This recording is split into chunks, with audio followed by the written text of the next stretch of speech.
Before you install the headset, you may need to remove the inner lining of the helmet to reveal the speaker slots. Most helmets provide a speaker slot and removable lining options.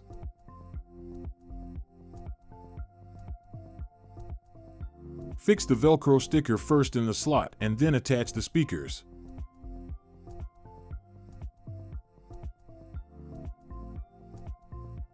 If you want the speakers closer to your ears, you can use the spacers provided. Repeat this step for the right speaker.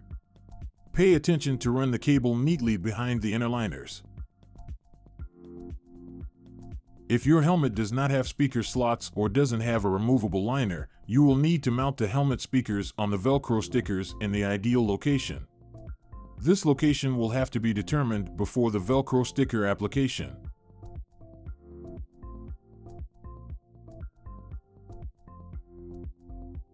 Run the boom mic along the left inner surface of the chin bar and adjust it such that the mic is close to your mouth.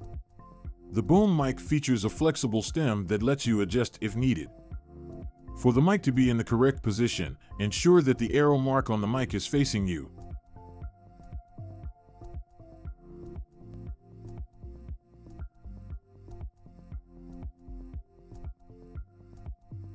Please ensure that the headset micro USB pin is outside the helmet shell with sufficient length so that it can be connected to the unit easily. You are now done installing the headset kit.